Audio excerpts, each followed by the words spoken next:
Welcome to Gray eLearning.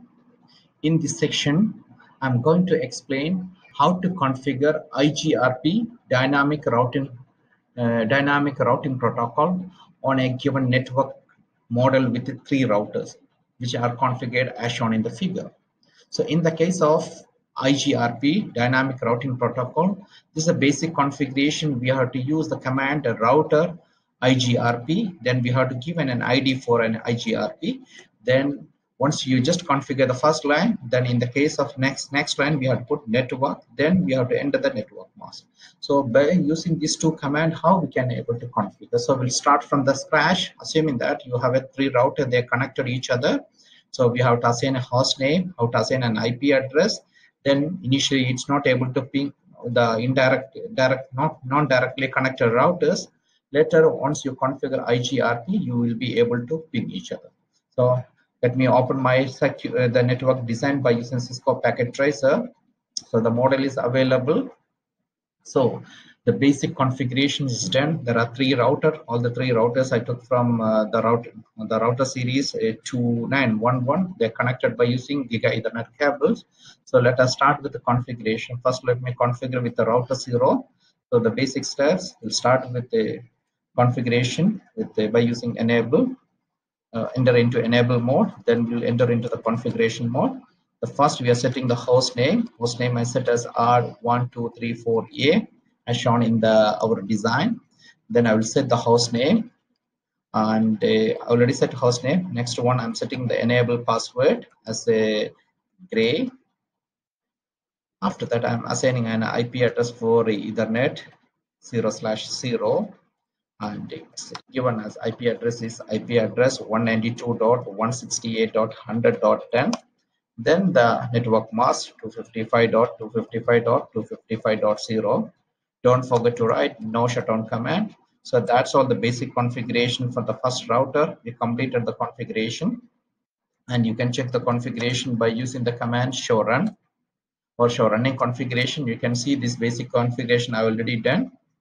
And once you've done the basic configuration, still it's in the red color because we have to make sure that both the terminal of both interface should be up.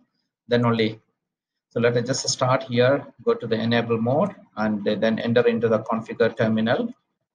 After that, once you enter into the configure the terminal modes and enter into the particular interface, you got Ethernet 0/0 and set the IP address. As per the diagram, 192.168.100.20 and 255.255.255.0, and we have to use the command no shutdown command. So you see here, once I enter the no shutdown command, the interface is up. Now we'll exit from that particular interface, enter into the second interface, Ethernet 0/1, and set an IP address 192.168.200.10. Then the network mask 255.255.255.0. Again, putting the no shutdown command. So the basic configuration on the second router also we completed. Now we have to move to the last router. That's so let me close this configuration CLI command line and go to the CLI window, command line interface window, and enter into the enable mode. Then go to the configure terminal. Now, first of all, we set the host name as R1234B and set as enable password as gray. And after that, we'll enter into the given interface 0/1 and set an IP address. IP address is given 192.168.200.20. Then mask 255.255.0. and put a no shutdown command.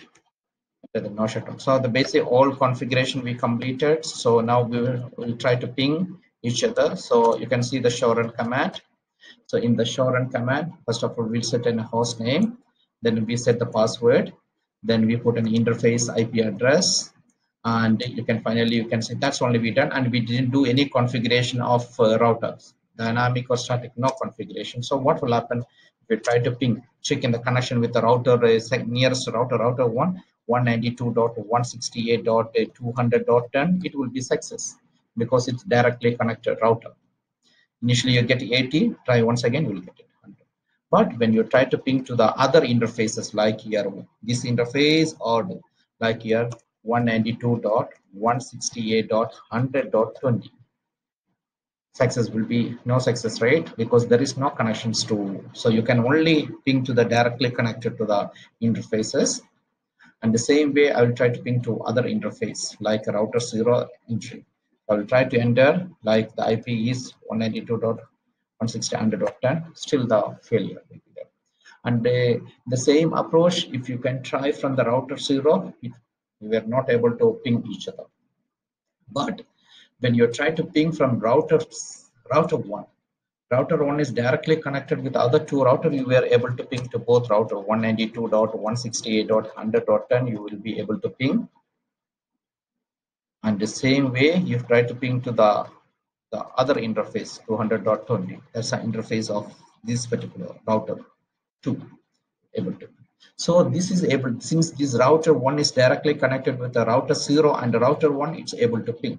But non-direct connections like router 0 and router 2, they are not connected directly, so it's not able to ping. So you have to configure any one of the dynamic routing protocol. In my previous video, I already explained how to configure RIP. Now I'm going to explain in this video, I'm going to explain how to configure the IGRP routing protocol. So let us just enter into the configure terminal. Now you have to check the syntax. What's the syntax of router? So you have to use the router IGRP, then ID, network address. So we'll follow the same steps. So here we'll write here router IGRP, then we have to give an ID. So you can see there's ID value, you can give any value between 1 to 65,535. So let me just give the first ID number 1. Then we'll enter the network, give the network address 192.168.100.0. That's all. So you completed the configuration on the first router. Now after that, we have to configure the IGRP on the second router. We'll go to the configuration mode, configure terminal, and after that we'll use the router IGRP and the ID. You can give the same starting ID as a 1, or you have the freedom to select. Then network 192.168.100.0, that's the first network. And after that we'll configure the second network 192.168.200.0. so we'll completed both the interface, because in the router 1 having 2 interface we configured. Now final, and also we forgot to put here the host name, so let us just configure terminal, and we can set as a host name R1234B, and also we can just set as an enable password as gray. So the basic configuration all done, and you can check the configuration by using the show run command. You can see I set a host name, I set a enable password. Now you can see I set a both interface IP address. Finally I configured here IGRP. So now go to the last router. We'll go to the configure terminal, and again you have to configure IGRP here, IGRP, and ID you can give any number. We'll just start with the 1. Then network 192.168.200.0. Why 200.0? Because this interface is connected with only one IP address. So that's we put it here. That's all the configurations. So once you completed the configuration, you can check your entire configuration by using the show run command. And you can see here in the interface only one interface, and we put either. And also you can use the command show IP route. It will show you all the routing protocol available, and normally you can see IGRP. The IGRP interface is the dynamic routing protocol is represented by using letter D, and you can see there is a dynamic routing exists. So now what will happen, you can try to ping from the router 2 to router 0. So let's try to ping 192.168.100.0.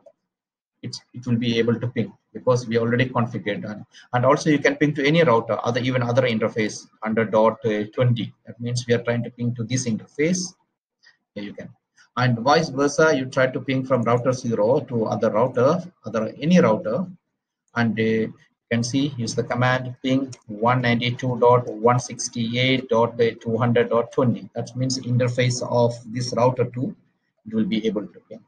So that means we already successfully configured the IGRP, the EIGRP configuration, dynamic routing configuration. In the next video, I'm going to explain how to configure OSP of routing protocol. Thank you for watching.